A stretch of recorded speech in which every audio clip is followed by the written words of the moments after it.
Okay, we will get started.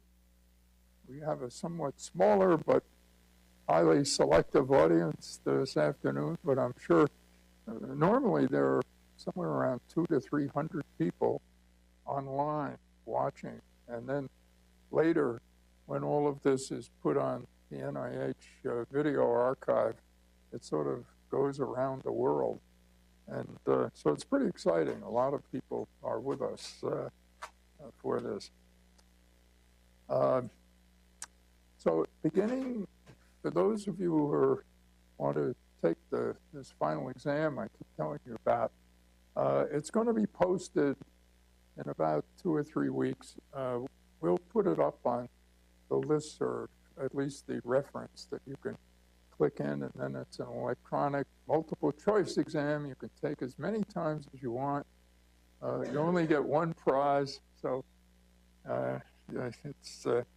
that's fine. And as I promised you, the first question on the exam is to identify the structure, so I'm not going to give you the answer again. So today we're very fortunate to have two folks here at the NIH, NICHD,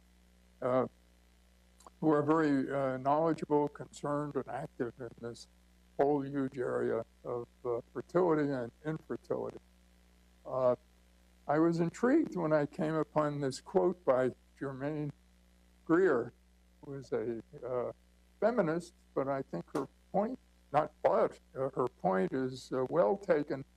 A society can survive with only one man, but no society will survive with a shortage of women. Something to think about in relationship to today's event, but infertility is not, as we will learn, a disease, an affliction or whatnot that's restricted to the female. So the thoughts that run through my head when planning this are sort of summarized here. And we hope that they'll provoke your questions and will be discussed today. So what are the facts about male and female infertility in the United States? Should we really believe what we read in newspapers? Some columnists who seem, to my way of thinking, go off the deep end on this subject. Is the rising incidence of infertility due only to an aging population? That's usually something that appears in any discussion of fertility. So what are the causes of infertility, and how do we diagnose it? What can we do about it? And sort of linked in with this is those of you who follow science, and I think in Nature too, they had some commentaries this year. So how good is in vitro fertilization? Good meaning, is the outcome how successful? And in the long range, are there any differences? Does it matter? This is something that's come to light in the past couple of years, and maybe will come up today. We have a lot of talk these days about personalized medicine. Are there thoughts as to how this is going to influence the fertility or infertility problem? And I guess one of the more contemporary things that increasingly comes to attention is, are we entering an era of embryo engineering, which bears on the fertility issues as well? At any rate, these were just thoughts that came to my mind, and I'm sure you will have yours, and we encourage you to ask questions. So, our first speaker today is Germaine Buck-Lewis, who received her PhD in epidemiology at the State University of New York at Buffalo. She was trained as a nurse and also in sociology, has been here at NIH since 2000, and she is the director and senior investigator in the Division of Epidemiology, Statistics, and Preventive Research in Child Health and Development. And as you'll see from the website, where we condensed a bit her CV and put it up there so you'll have some references, you'll see the wide range of activities and studies that she's been involved in, primarily from an epidemiologic point of view, but looking at some of the major issues which don't necessarily appear in a test tube. And our second speaker is Alan DeCherney. Alan is received his medical degree at Temple University. He's been the professor and chairman of obstetrics and gynecology at Yale, and then at Tufts in Boston, and then in California at UCLA, right? And then came here. When did you come here, Alan? Pardon? 7 years ago. And amongst his many accomplishments, he is the editor-in-chief of the Journal on Fertility and Sterility. He's a member of the Institute of Medicine at the National Academy, and has worked and written and discussed extensively problems related to fertility and really all aspects of conception. So it's a pleasure. Alan's current title is head of the program in reproductive and adult endocrinology, reproductive biology, and medicine branch of NICHD. So we're very grateful to both of you for being here. And I guess, Jermaine, you're going to lead off. Here is this. Okay. Thank you. So good afternoon. I know it's late in the day, and I thank you for coming out. Infertility and human fecundity in fertility in general tends to attract a sparse crowd for reasons I don't know, because it's so important, and without it, none of us would be here. But so thank you for coming.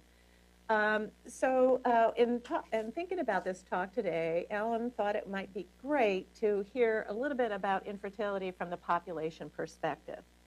And so that's what I'm going to do, is just give you an overview of what we think we know, to put into context a lot of the myths about what we think we know about infertility at the population level, and to give you a framework to think about it clinically. And one of the most disturbing figures that has been pretty prevalent across survey time periods in the U.S. is that about half of couples experience a problem actually come in and seek clinical care. So if you're only seeing about half of the affected individuals, it might mean that our clinical perspective about the disease is or is not accurate. And so why is it? Why don't people come in, and why is it really hard to get a handle on infertility at the population level? So I'm going to talk a little bit about the population perspective, just some general incidence figures, risk factors, and want to leave you with the sense that infertility is more than just having a hard time getting pregnant. We are now appreciating that it might be an early signal about your health across the lifespan.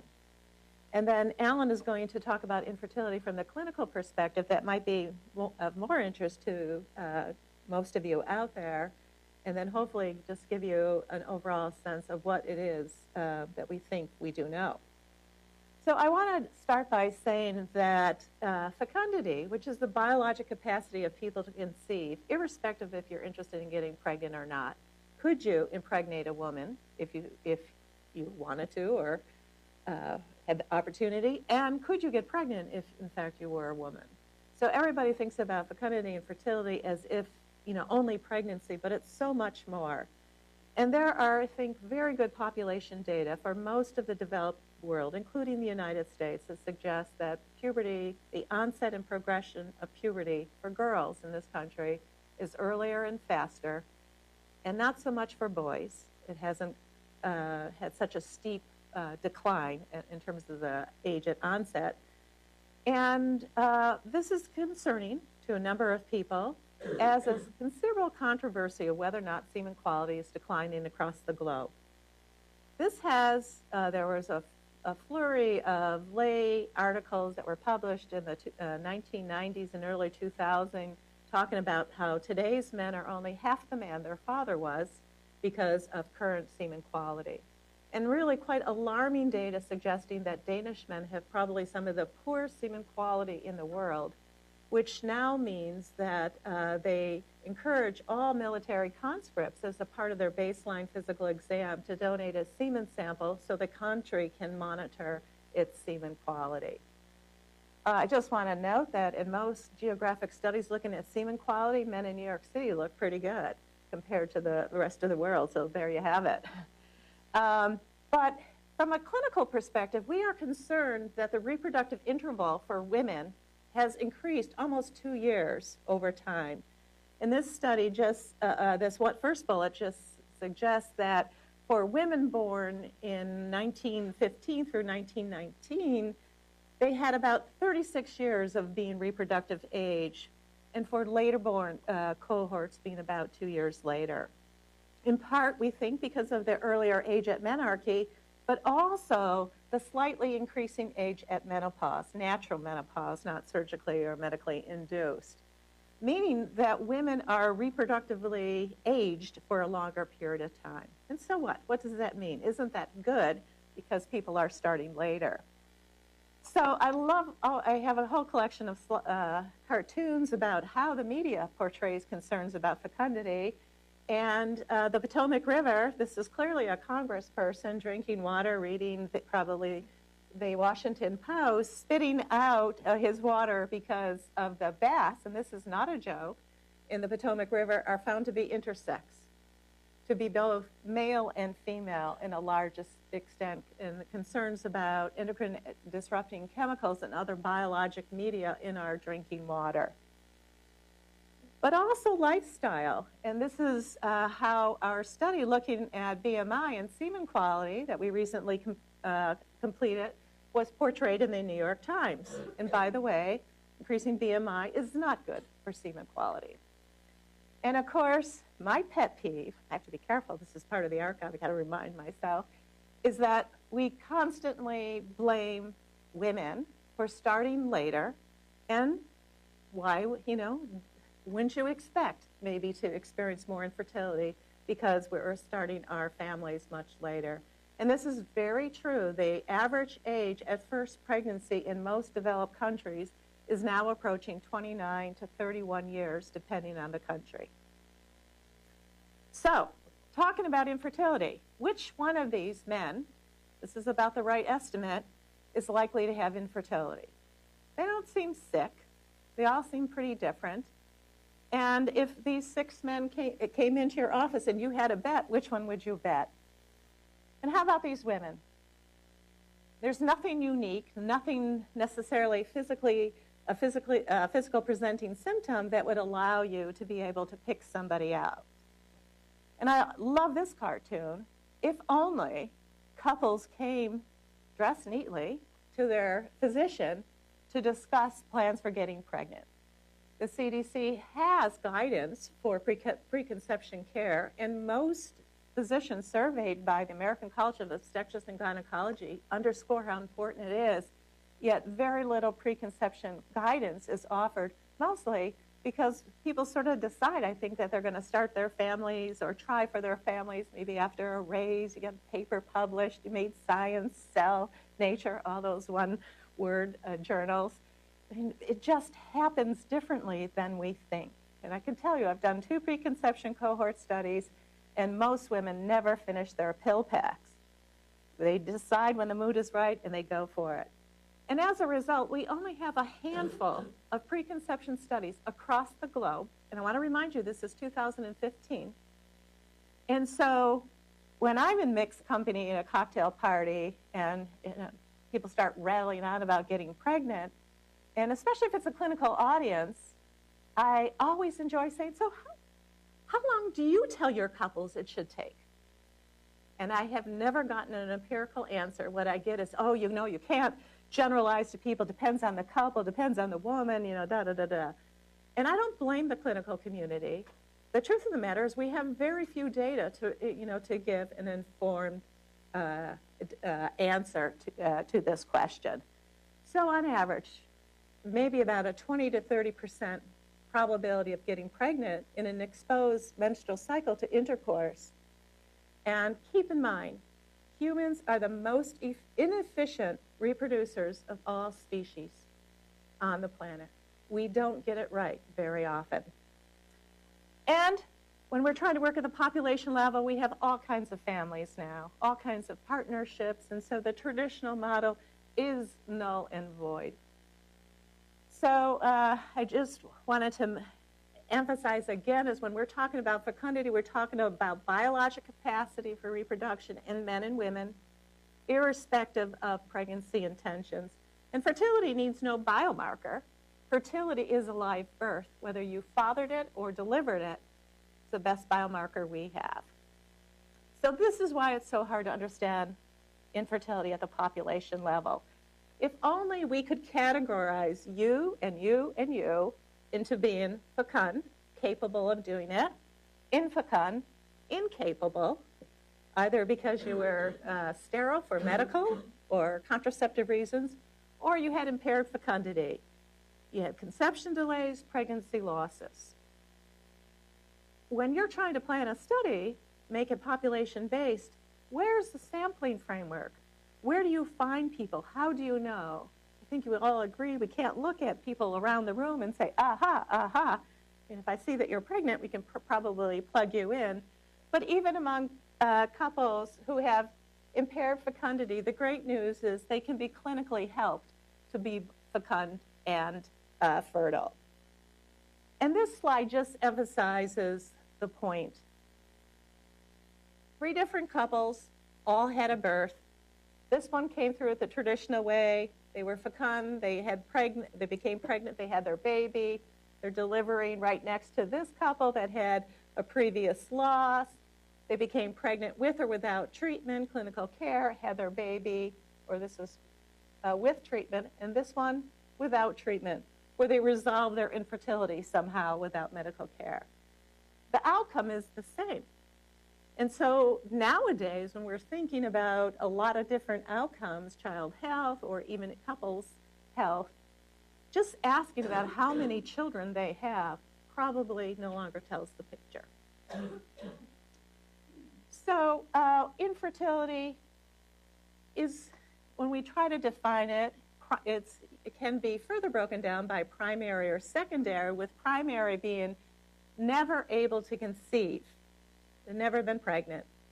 Whereas secondary infertility are couples who've had a previous pregnancy, regardless of outcome, but whatever, this trying attempt, seemingly they can't get pregnant. And you probably all know individuals who have fallen into those categories, the ones who,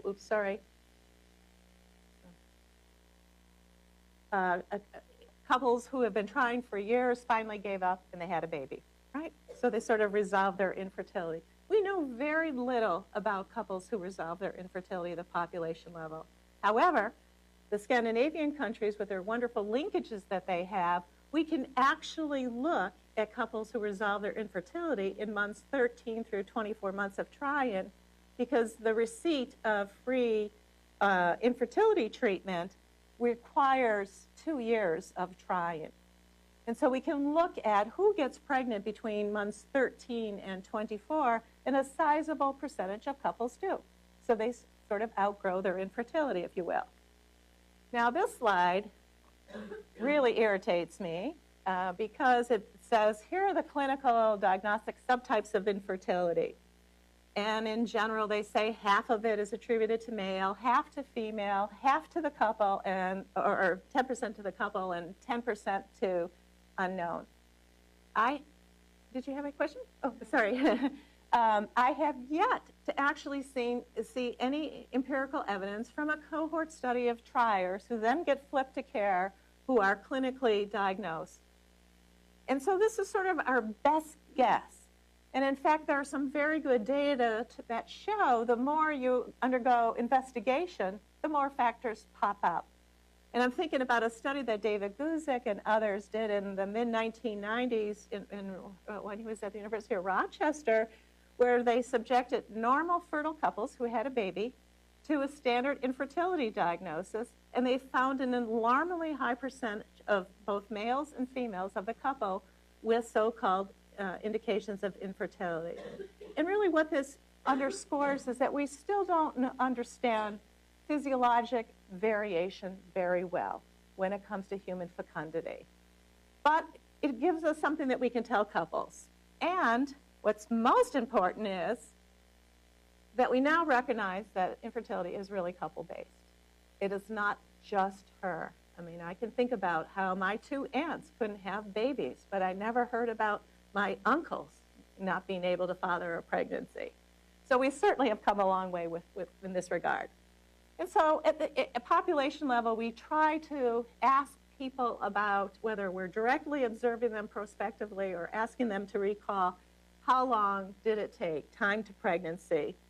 And so usually there are some prompts that are given, and 6 months, most couples that are trying should get pregnant within 6 months. And of these few preconception studies, they pretty much all say the same thing, that about the majority, vast majority of couples will get pregnant by 6 months. And by 12 months of trying, in the preconception studies, about 15 to 20% of couples will not be pregnant at 12 months. So the cut points of 6 months and 12 months for conception delay and infertility actually do have some empirical basis.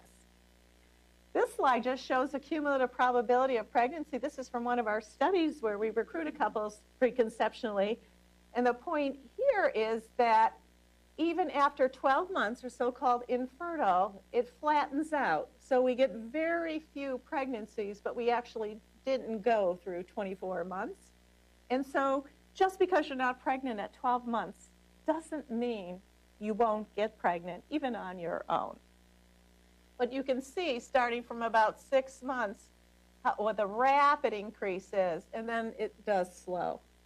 And so this has led to the clinical guidance for older women, in particular, 35 and above. If you're not pregnant within 6 months, it's probably quite plausible and empirically supported to seek care for diagnostic evaluation. So I'm not going to go over all of these, but looking at what accounts for how long it takes you. But my point here is, when we do study males, we usually see the same associations that we see in females, but most of our work is still focusing on female. But I want to point out this study because there's all kinds of guidance. If you're going to get pregnant, don't do all these things. We practice the precautionary principle, right? And in Sweden, where they're able to take entire birth cohorts for several years and link these women with other pregnancy cohorts and data that they have of a whole host of lifestyle factors that were assessed, at best, they could only explain 14% of the variation in couples' time to pregnancy. And the only factors that they could keep in the model were whether or not she had used oral contraceptives before attempting, her menstrual cycle length, age, and parity. So all this guidance, we're telling people don't smoke, don't drink, don't have coffee, don't exercise too much, could not be retained in the model. And we don't know why it takes some couples longer than others, usually. Now, retrospectively reported time to pregnancy, if we measure him, or we ask the fathers, or the male partners, or the female partners, how long it took. There are only 2 studies that have tried to assess the validity.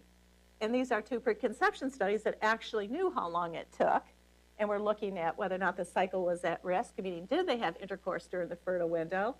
And then a few years later, they interviewed the women and asked them how long.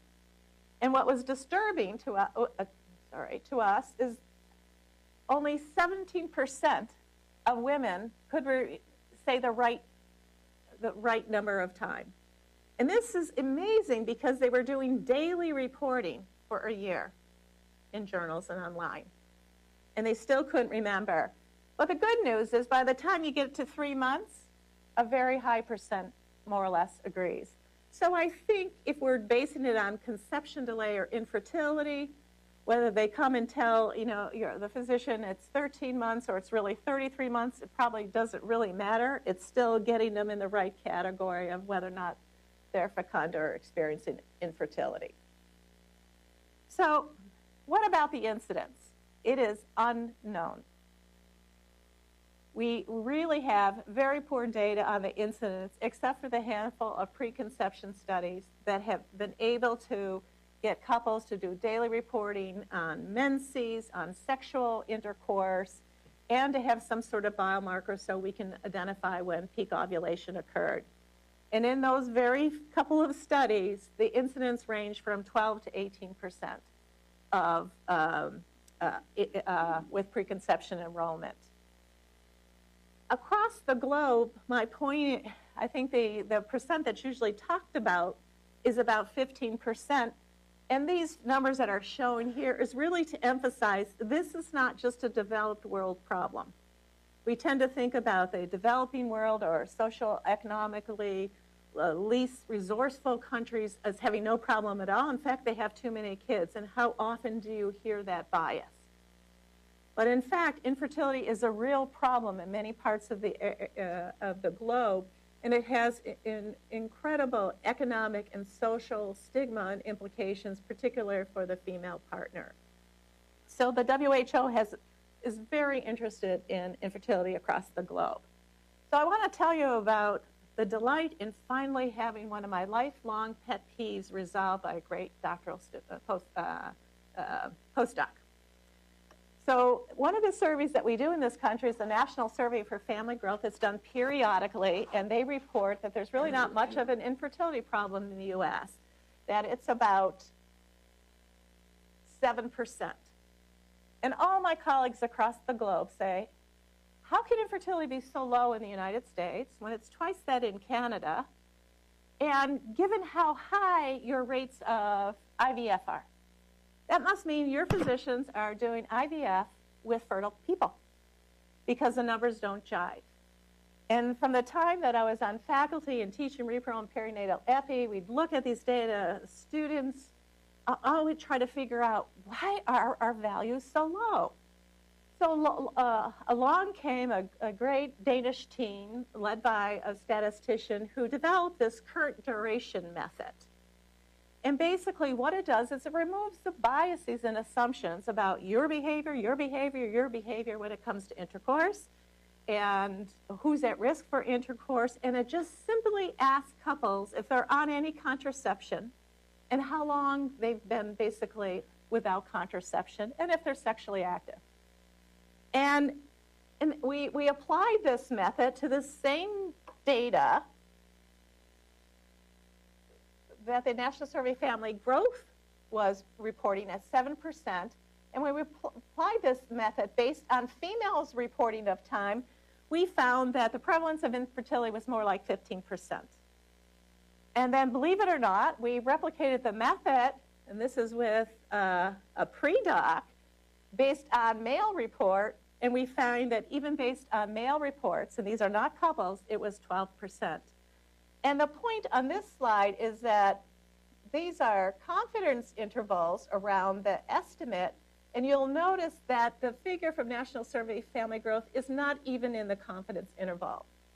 And so what we found is that the 7% figure is a construct. So individuals in this survey are never asked if they had infertility. They're asked about, do they have a partner? Do they have a regular partner? Do they live together? Do they have intercourse? And so on the basis of all these answers, you derive this construct. And we actually felt it was not in keeping with contemporary populations and the behaviors of contemporary population. So my colleagues across the globe think, okay, U.S. has outgrown their infertility problem. You have a problem just like us. So we think this is probably a more realistic prevalence estimate for the U.S. Now, pregnancy is a couple-dependent outcome, and most of our literature only focuses on the female. And I love this study because this is a large study from the European Fecundability Study, who actually does care about fecundity because birth rates are negative in many countries in Europe. And there's lots of concerns who's going to pay for the old people if we don't keep this birth rate up. And so this was a huge consortium of data. And so what this slide shows is just looking, these were couple-based, looking at women age 35. If her male partner is the same age, prevalence of infertility is 18. But for that same 35-year-old female with a guy 5 years older, prevalence nearly doubles. His age matters. This shook the world, like, oh my gosh, how could that be? So in this same data set, they asked the simple question, is there a low-tech solution to infertility? So they looked at what's the one thing you need to do to get pregnant in the traditional venue, and that is to have intercourse. And there's a lot of myths out there that you can't have too much because it waters down semen quality and a whole host of other things. But never figure out how we tell people not to do something that is a necessary but not sufficient condition for pregnancy. So in this same large database, what you saw for the couples that were having intercourse at least twice weekly by the female's age, yes, prevalence of infertility did go up with female's age, but relative to the couples that were only having intercourse once, it was much lower. So these two slides suggest a very low-tech, this is going to be a joke, public health solution. Have more sex with a younger male partner to reduce infertility. There you have it, Alan. You have guidance. But both of these points underscore you can't look at a couple-dependent outcome from only one partner perspective, especially at the population level. And then this is just the same slide as the so-called determinants of time to pregnancy for infertility, and I purposely am just stressing what we see in females. When we look at males, we also see in males. Now this really delights me, the male biologic clock. So in the environmental world, most of my research focuses on environmental chemicals and lifestyle and human fecundity and fertility. They've been all over this for a long time. Yes, there are lots of movie star legends who have fathered babies into their 8th and 9th decades of life, and I remember hearing about them and seeing those big pictures in all the magazines. But the truth of the matter is that there seems to be a male andropause, just like the female menopause. However, it doesn't result in quote-unquote sterility, but there are quite a few longitudinal studies now that do show that androgen production and spermatogenesis does decline over the lifespan, just not in the same rate as with females. And things with the aging of the testes and the accessory glands, also in this major longitudinal study, a 1% reduction in blood testosterone levels starting at age 30. But what is really interesting and concerning is that advancing paternal age has been associated with just a few of these pregnancy and child outcomes, all of the outcomes that we think about as being older maternal age. And in general, at the population level, he is 2 years older than she. So the question is whether or not we're thinking about maybe a combined parental age effect more so than just older mothers or fathers. So dads matter. So just briefly, why fecundity is more than just ability to get pregnant. And a lot of this is coming from the environmental side, I have to say. But we are now appreciating that your fecundity and fertility status is probably quite informative about your own health across the lifespan. For example, men that are born with genital urinary malformations have been reported in many studies across the globe to have poor semen quality. Even when cryptorchid testes are repaired, hypospadias is repaired. And so there's been several more or less hits, if you will. And also we know that men with GU malformations are at a much higher risk of testes cancer. And semen quality now, in 3 very well-designed studies, has been shown to be highly associated with mortality. In Denmark, in California, in Texas, I don't know if you self-identify with those places, And what is really interesting in the US data, where they're evaluating thousands of men coming in for a semen analysis, which means at least half of them look perfectly fine, starting 7 years following that analysis, they have a much higher rate of mortality of all causes compared to the guys who are fine. And this corroborated a major study, even larger study of thousands of men in Denmark, suggesting that semen quality may give you a sense about what's coming next. So on females, there's actually, people have been looking at it longer than in males, probably because they give birth. But cohorts of girls who were born growth restricted, so less than the 3 or the 5th percentile of birth weight for gestational age, enter puberty at an earlier stage, complete it faster, and when they're pregnant, they have very high rates of gestational diabetes, preeclampsia, they have earlier menopause, and they have more likelihood, as we're following them now, with metabolic syndrome after their reproductive years. And we know that earlier menarche and later menopause, or that increasing length of the reproductive window for women, things like nulliparity, polycystic ovarian syndrome, and preeclampsia are all associated with a higher risk of cancer. Now, gestational diabetes and polycystic ovaries are also have been shown in many studies to be associated with coronary heart disease, type 2 diabetes, metabolic syndrome, stroke, you name it. And endometriosis is associated with not only autoimmune disorders, but a very high risk of some subtypes of ovarian cancers, as well as other reproductive site cancers, and at least in some of the Scandinavian countries, non-reproductive site cancers. So the ability of this aberrant growth of endometriosis being a marker for tumorigenesis is something of interest. So I'm going to just end on these last 2 slides. And so has anybody ever heard of TDS? Okay. I can tell you guys are not in the environmental world. This is where it came. So this Denmark, Niels Skakabak ran a long-standing andrology and urology clinic at one of the major hospitals in Denmark, and he's been very concerned about declining male fecundity in the country. So he proposed this hypothesis called testicular dysgenesis syndrome, or TDS. When it came out, everybody poo-pooed it. All of a sudden, everybody's embracing it. And he basically, it's very simple, argues that genes, environment come together, affect in utero, or even possibly preconceptionally, testicular development, and whether the action is on the Leydig cells or the sortility cells will give you a hint of what kind of endpoints you can see.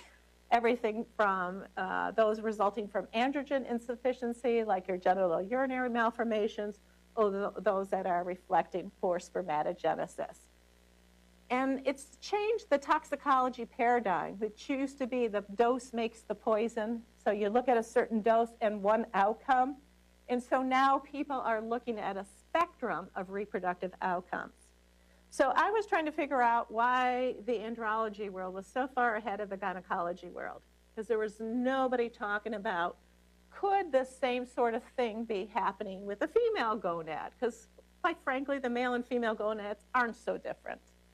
And so I had another postdoc. We were so frustrated. We tried to look to see if there's an ODS syndrome, ovarian dysgenesis. We tried to get Niels to do this with us, and he said he had enough to do trying to convince folks to think about TDS. And it's basically the same thing, that depending on mode of action, you could have a whole spectrum of endpoints in females too. And basically all anybody is trying to say is when we think about any impairments in fecundity or reproductive health, it might start to give us signals about what's downstream, upstream, depending on your perspective, what are you likely to encounter in your life?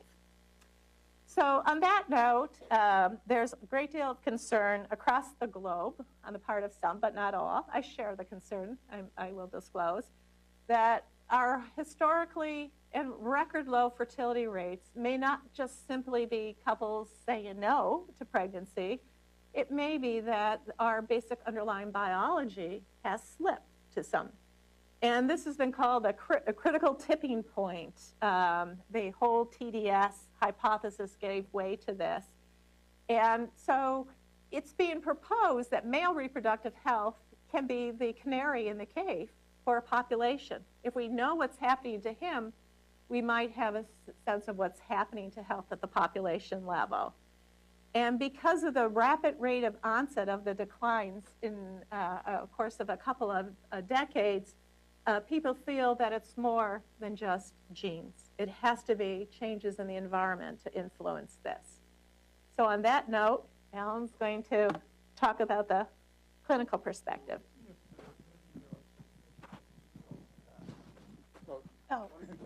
Oh, okay. I'd be happy to. It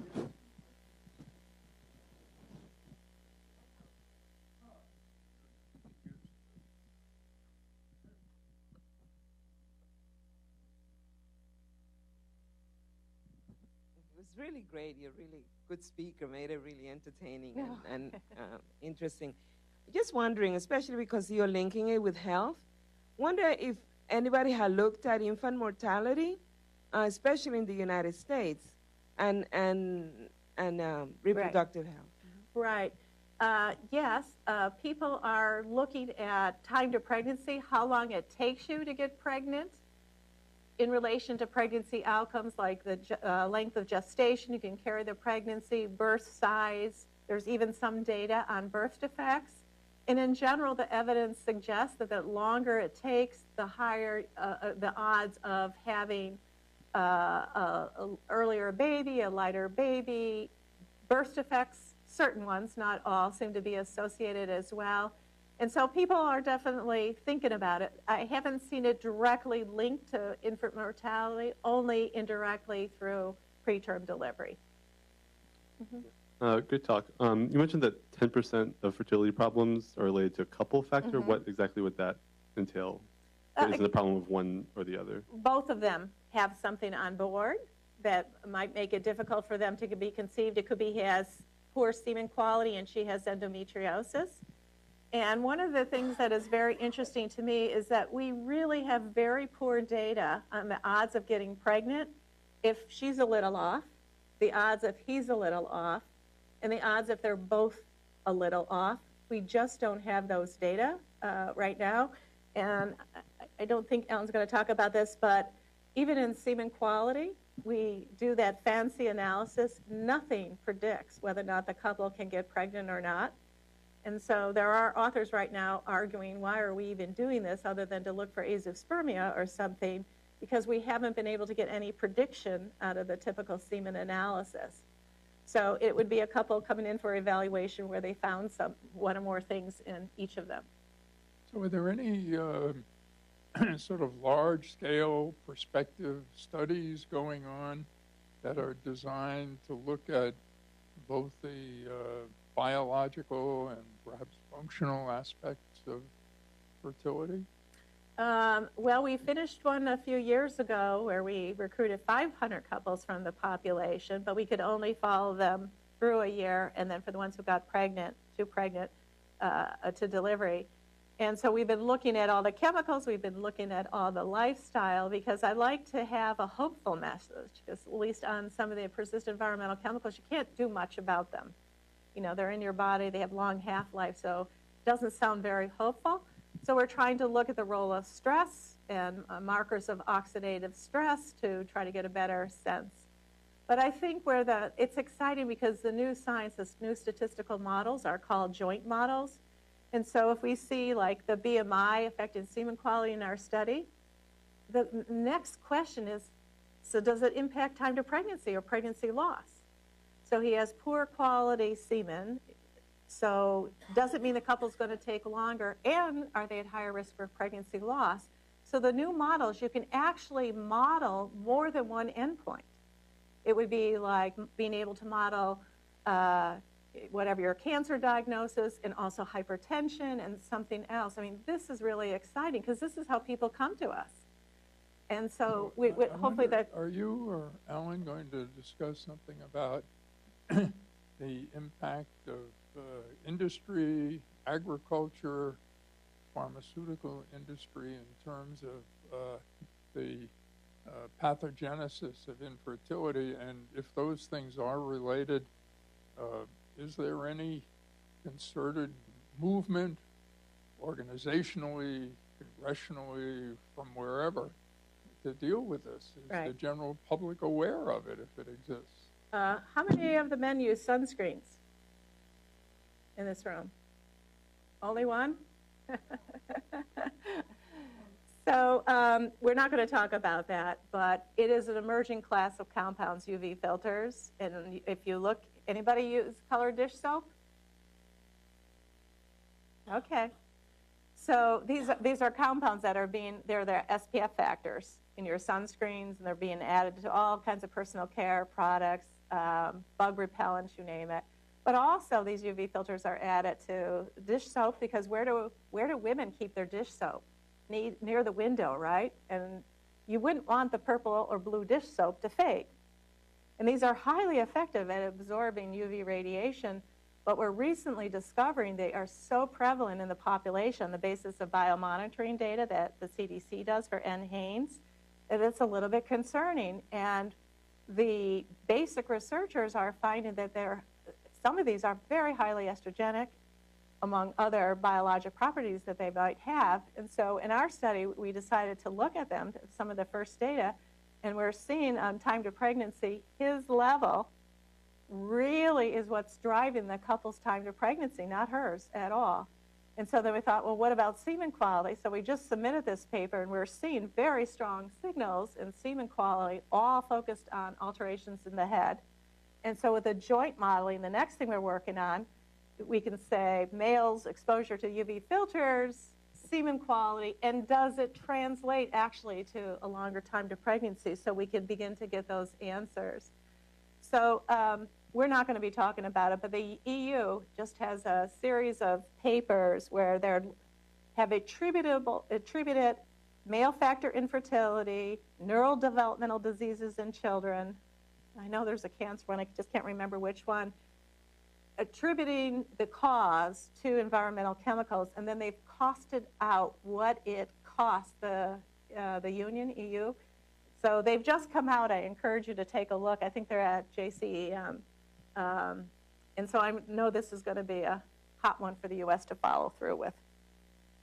Well, a few years ago, when shaving creams all had, what was it? I don't know. It was in shaving creams. Yeah. What was it, Alan? The stuff that caused the ozone, they were concerned about its release into the atmosphere. Oh, the deodorant. The aerosol. I aerosol. see. Okay. Well, that disappeared industrially within a matter of a couple of years. Right. Because of good, really public reaction. Yeah. I don't think there were any companies out there arguing. Same thing with the for it. bisphenol A, the BPA, which makes plastic So the point soft. I'm getting at is, how do you convey this information to the general public, and not just the people who go to a doctor? Yeah. But you don't read about anything like this. What you're talking about, what you read is the more hysterical stuff. Yeah, I mean, a lot of the lay magazines really do a very nice job. The New York Times writes a lot on the question of environmental chemicals, and I think they do, I have to say, a fabulous job. There are lots of websites. There are coalitions, the American College of Obstetrics and Gynecology, the Endocrine Society. There's another one, I can't remember. Was it ASRM? All the presidents have come together to say that we need to get finite answers, because, you know, there isn't a lot of research still. So, I mean, but I think people we can certainly answer this question, but we just need to be able to do the studies. Okay. All right, thank you. Thank you. Don't go away. I'm not. It's on. And he wanted as close to your larynx as possible. Recording. You gonna do it?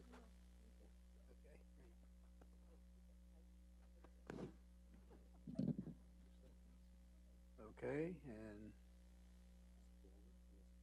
great. Okay. Okay, so I'm going to skip over a lot of slides because I don't have a lot of time. So I'll just hit the highlights. No, these people want to get out of here. Come on. It's the end of a long day. So, number one, the only reason that we're here biologically is to reproduce. So when you're done reproducing biologically, you've fulfilled your obligation as to being born. Now, is infertility a disease or not?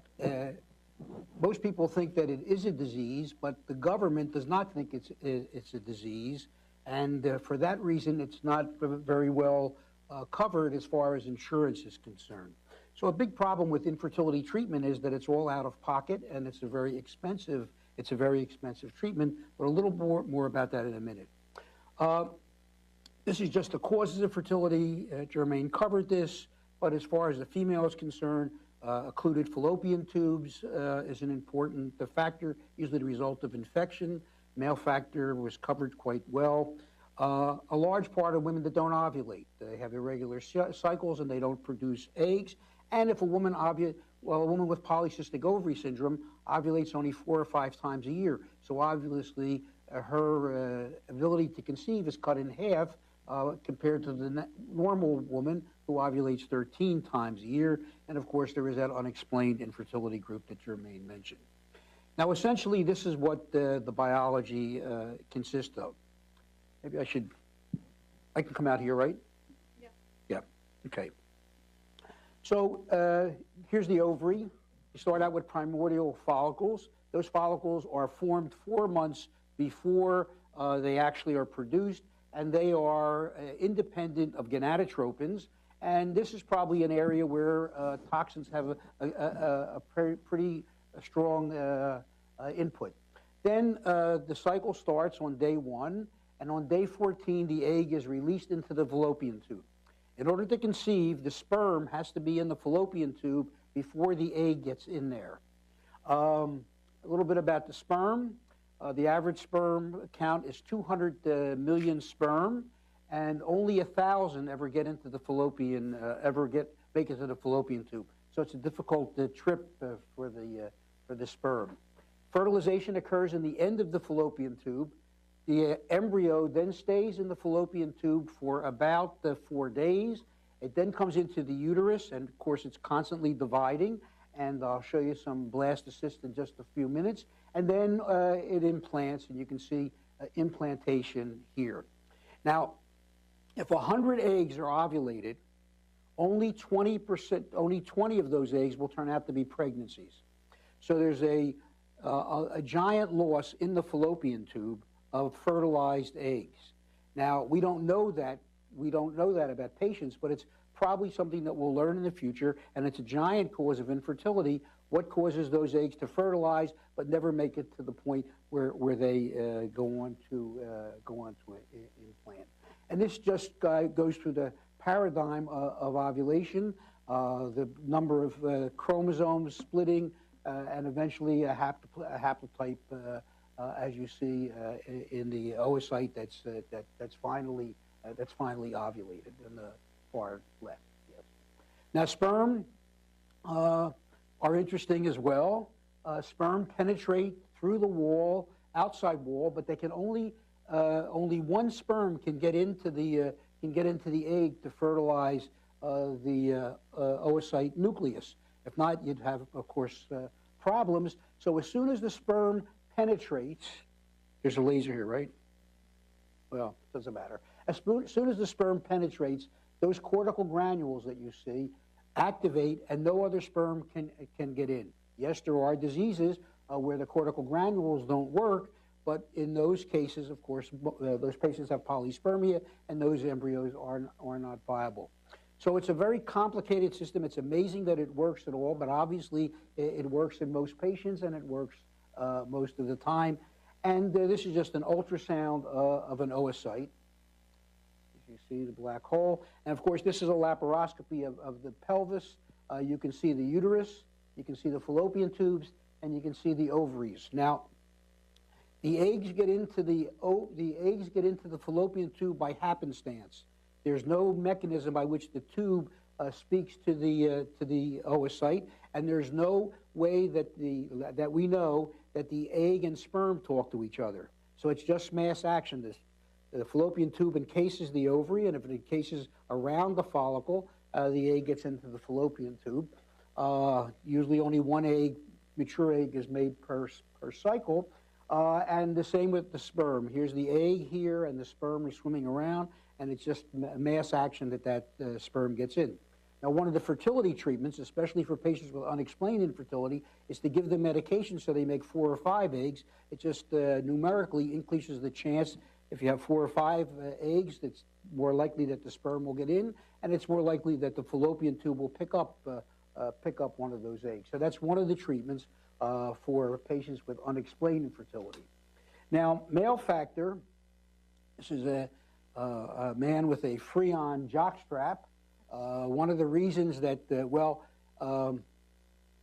testicles are descended in the male in order to keep the temperature 1 degree below normal basal interior temperature, because if the testicles were interior, and we have cases where the testicles are not distended, then the testicles won't make sperm. So that's why they're distended. Now I'm going to tell you this is the main fact that you're going to remember for the rest of forever. There are 2 mammals that don't have descended testicles. One is the whale, and the reason that the whale doesn't, the whale and the dolphin, the mammal, that's a dolphin. The dolphin, that's a mammal, and of course that makes sense because the water is very cold, and that's just as harmful to making sperm as a core basal temperature. The other animal is the elephant. And the reason that the elephant is that the elephant at once was an aquatic animal, and the trunk was a snorkel. And for that reason, the elephant has evolved, the male elephant has evolved to have internal testicles, even though it's a land mammal now. Now, of course, the sperm count is critical. It's the physical examination of the infertile male is to look at the sperm count. It is controversial. There are many ways to measure sperm, and I won't go into the details. But most sperm counts are done by this technique, where it's a strobe light, and you can see that the moving sperm. This is just one sperm, and you can see it moving. And if you see a sperm like this, it's not moving, it's a dead sperm. And most sperm counts are done this way. The least important factor in the sperm count is the way that sperm looks, the morphology. The most important feature of the sperm is its ability to swim. Its motility, obviously. It has to get to where it's going to be involved in its action. Now, this is a study that was done at the University of Washington. This is one male, but they studied 5 males, and they had them do sperm counts over 120 weeks. They were not allowed to have any other. Every time they ejaculated, it had to be for the sake of a sperm count. And what you can see, very interestingly, is that the sperm count changes dramatically. Probably around 70 or 80 weeks. From the day that the sperm is released, it was formed 70 days ago. So that probably indicates that the male had a cold or a febrile episode that drove the sperm count down. So we get two sperm counts on men to make sure that we're getting what a normal count is, and the frequency should be the frequency that a person's having intercourse. If they're having intercourse every 5 days, the sperm count should be after 5 days of abstinence. If it's every day, of course, every day. Of course, the other thing here is it shows how desperate some medical students are to get through medical school, that they're willing to participate in a study such as this. Now, Germaine mentioned older men, and this is Charlie Chaplin. Charlie Chaplin had another number of children. Actually, that's Ona O'Neill, who was playwright O'Neill's daughter. Older men. But the fact is a good one. Malefactor fertility does increase with age, as does single gene defects. But in women, it's a little bit more interesting. Maybe interesting is the wrong word, but it's a little more understandable because it's an old fact. What happens in women as they age, the fibrils break down more easily, and then you get the non-disjunction of the chromosomes. So what's the best example of that, of course, is Down syndrome. trisomy 21, where in older women it's more common because the chromosomes break away in that fashion. And what you see in older women, not only is fertility, and we'll talk about that in just a minute, not only does fertility decline, but also the rate of miscarriage, because trisomies are very high in older women, as are things like Turner syndrome, because of those fibrils that break. Now, it's interesting because it was always taught that that was the woman's problem, that those fibrils break because it's in an older egg. But the truth is, 15% of the time, the break in those fibrils is due to the male, that the male obviously contributes to those fibrils as well that cause the break. And this just shows age, and it just shows the miscarriage rate as women go on to get older. Now, unfortunately, a lot of the data that we work with, as Germaine mentioned, is looking at the infertile population. There's not a lot of data on the fertile population. This happens to be a study that's not a bad study. It does come from a general population, but most of the studies come from infertile population, so one has to take that into consideration. Next problem, of course, is ovulation. This is the ovulation sticks at the top. This is a basal body temperature. After ovulation, the basal body temperature, because of the production of progesterone, goes on 0.6 of a degree Fahrenheit, and you can see that. And of course, the sticks are based on a ELISA test on looking at LH surge. Now, when you have the LH surge, the patient doesn't ovulate for 36 hours.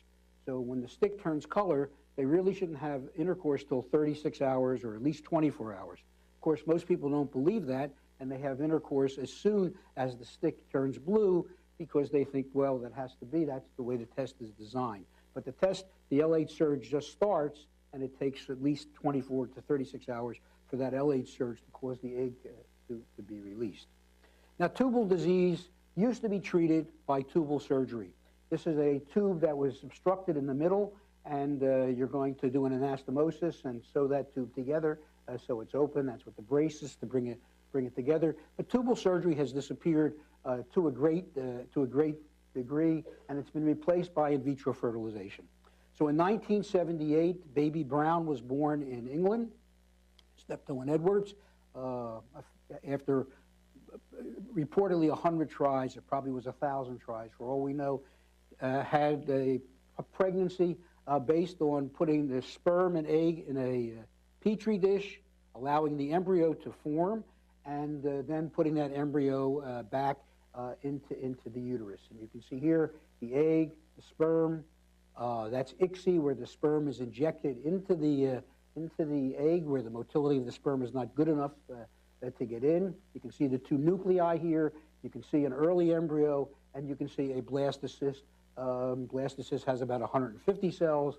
The early embryo has 6 to 8 cells. Okay. And this is just the implantation. This is an ultrasound of implantation. You can see the little dispersal of fluid where the embryo was placed inside the uterine cavity.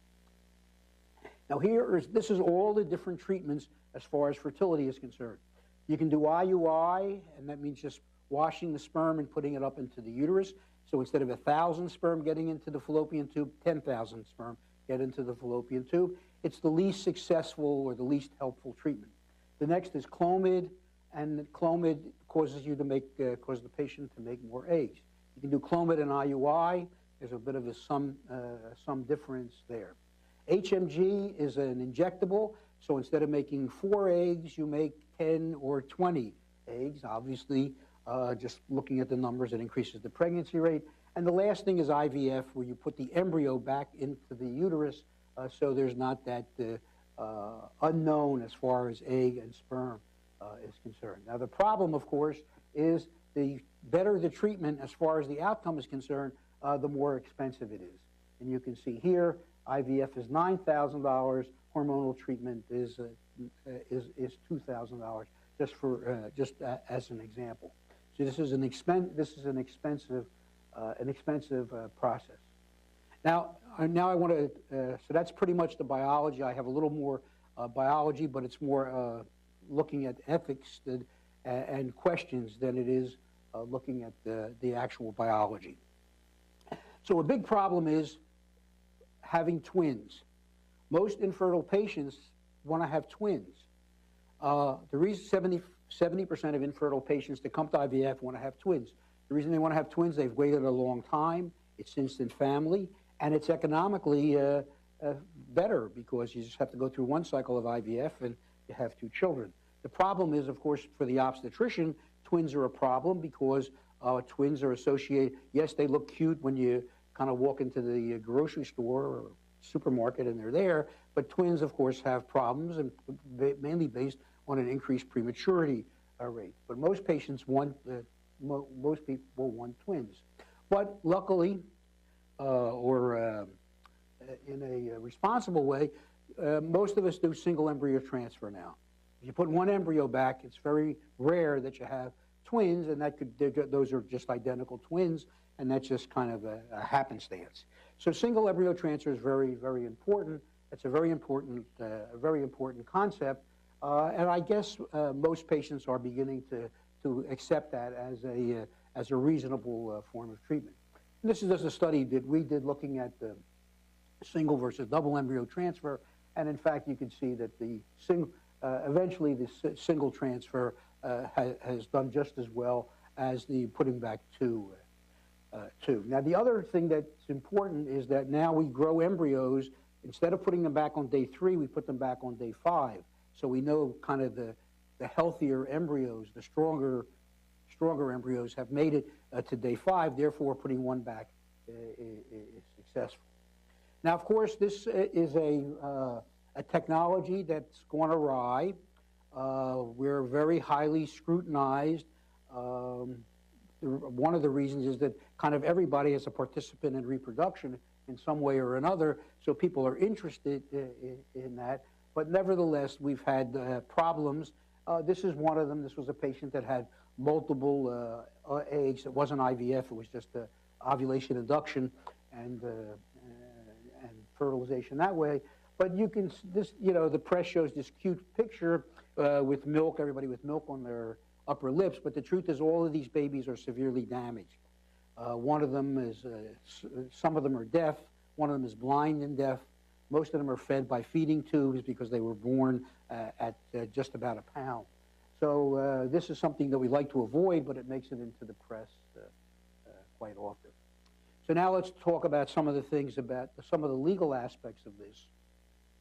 Who owns the embryo? Famous case, a couple was treated in Norfolk. They had a frozen embryo. The couple moved to California. They wanted the people in Norfolk to ship their embryo by way of FedEx to California. The group in Norfolk said, we can't do that. Suppose the embryo sits on the tarmac and it becomes hot and the embryo is destroyed. We're not going to release it. Actually, there was a doctor that was the owner, the doctor and his wife were the owner of that embryo, but the court said that the couple owns the embryo and they can determine what happens. Surrogacy, of course, is a giant issue where a third party is involved.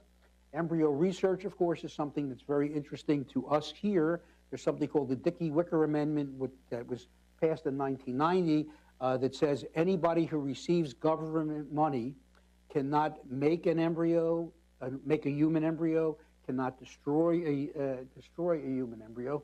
So obviously, when you do IVF, every embryo is not perfect. We don't put them back, but we don't do IVF here at the NIH. Cloning, of course, is an intellectual discussion. No one does cloning, and no one's particularly interested in it. The original, when Dolly was born, people said, well, cloning would be great because we could make a copy of you so that when you were 80 and your copy was 20 and you needed a kidney, they could take the kidney from the 20-year-old and give it to the 80-year-old. Well, that's ridiculous because the 20-year-old would be a person and not necessarily, not an organ grower. And now regulation. Regulation is very interesting. We're the only specialty that has a registry where every IVF cycle is registered. There are faults in it, but nevertheless, it is a kind of a regulated industry, and we're going to talk in 1 minute about that. It's going to become more regulated. Now, some of the ethical questions. Is sex selection something that we can do? It is successful. If you came in and said you wanted a child, we could put only the male embryos back. We can definitely sex embryos. But most people, it's a moot question because most people don't want to pay $12,000 to have the gender, or when they afford it, the gender that they particularly want. Now, what about post-mortem reproduction, where a man is killed in an accident and the urologist goes and collects that sperm and freezes that sperm so that they can have, so that family can have that genetic material procreated. Frozen embryo storage. We have, in this country, 600,000 embryos are stored. What happens to those embryos? When do you destroy them? And what happens to those embryos? And treating patients as far as disease is concerned. I'll just give you one example of that. I spoke to the Little People of America a number of years ago and said that achondroplasia could be eliminated in one generation. It's a single gene, makes abnormal cartilage. Well, they went nuts because they don't view that as a disease. They get married, they have children, they work, they have lives, and so disease perpetuation is a question. And one of the still, even after 20 years, one of the most controversial things we do is single women insemination, where a woman goes to a sperm bank, picks out, and she's not married, and of course now freezing eggs is another issue.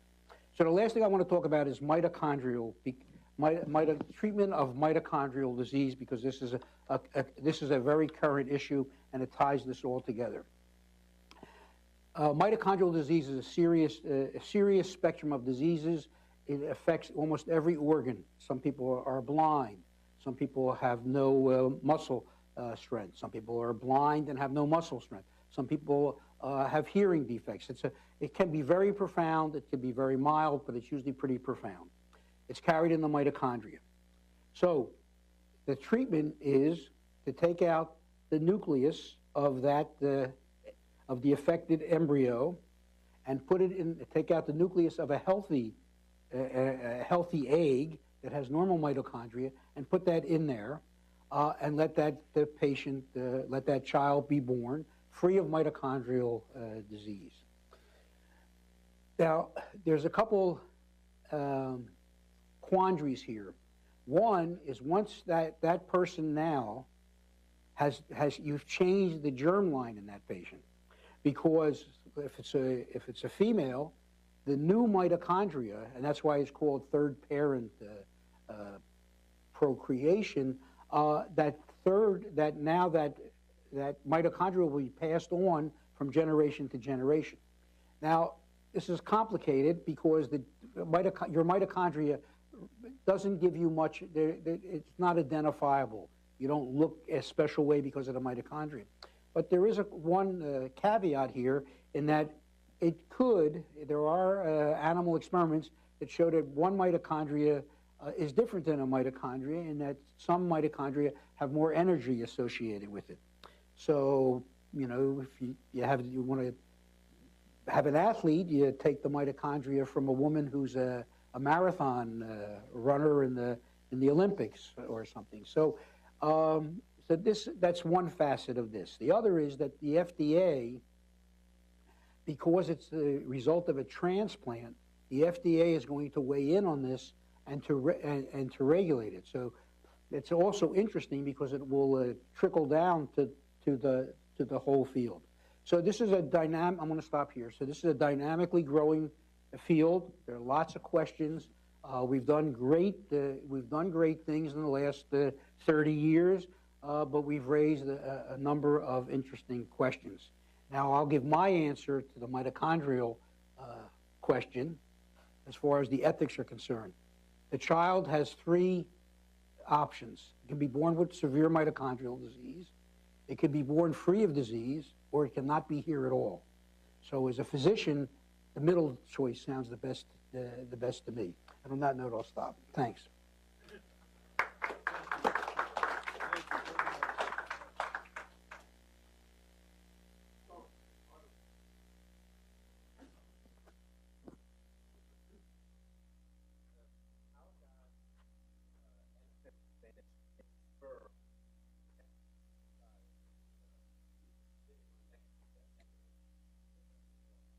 Well, they're on the surface, so they're somewhat cooled, but it's just by evolution. You know, those that could make sperm with internal testicles survived, and those that didn't make sperm, of course, that brand disappeared. So it's survival of the fittest, essentially. Okay, thank you.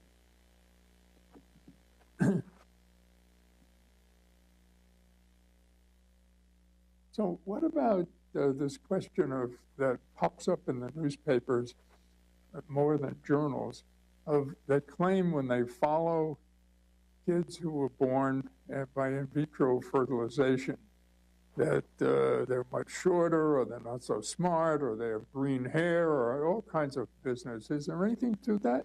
There's no evidence of any problem in these kids that are born that way. Now, there is the only thing that's documented is that there's a slight increase in congenital anomalies in these offspring. And there are methylation problems like Bequin-Wiedemann or Angelman. So there are, but these are small. I'm not trying to minimize it, but these are small. Now, let's say congenital anomalies. The average congenital anomaly rate in a normal conception is 4%. Well, it's both IVF and ICSI together in parallel, it's about 7%. So the papers say it's twice as high, that you go from 4 to 7. Well, it's fair enough. That is twice as high. But to a couple, when you tell them you have a 93% chance of having a normal child compared to a 96% chance, that doesn't dissuade. I mean, we inform them, but it doesn't dissuade patients. But I'll tell you an interesting paper that we didn't publish. Actually, it was just kind of published. I don't know if it was the same people or not, but in the Bay Area, they found that patients that were born from IVF had a higher incidence of autism than in the general population. Yeah. But the truth is, this is a bad population to study autism. Number one, the people that can afford it are pretty much in the computer industry in that area. People in the computer industry are usually get married when they're older because they're slightly not socially well adept. And many people in that area, in that industry, have they're compromised. They're autism spectrum patients anyway. So it's hard to differentiate whether this is precluded or whether it is an effect of IVF. But other populations they've looked for that and they haven't found that. So it's by and large this is a good outcome. It's a good outcome for patients, but that doesn't mean it shouldn't be continued to be studied. And once the FDA gets involved in this, then there will be certainly better monitoring. So we should add to the formula that it should be a young man, a young woman, and somebody who's not in the computer industry, or at least Well, I always wanted to do an experiment. Have an island somewhere in the Caribbean yes, with young women and bring older men in, have them impregnate those women to see whether it made it. So we had many, many men volunteering, but no women would volunteer for the study. How long have you had these feelings? Are there any other questions? There must be. Microsoft announced today, I read it quickly in the paper this morning, that they are going to be hiring Yes. folks with Asperger's, Yeah. because they really have fantastic attention to the level of detail, especially like for computer debugging. So. Yeah, I saw that. Great. Well, that's a fact. Many of the people in that industry are Asperger's, and they have special talents.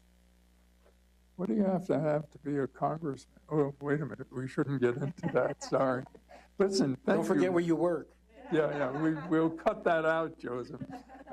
Listen, thank you both very, very much. That was very informative and exciting.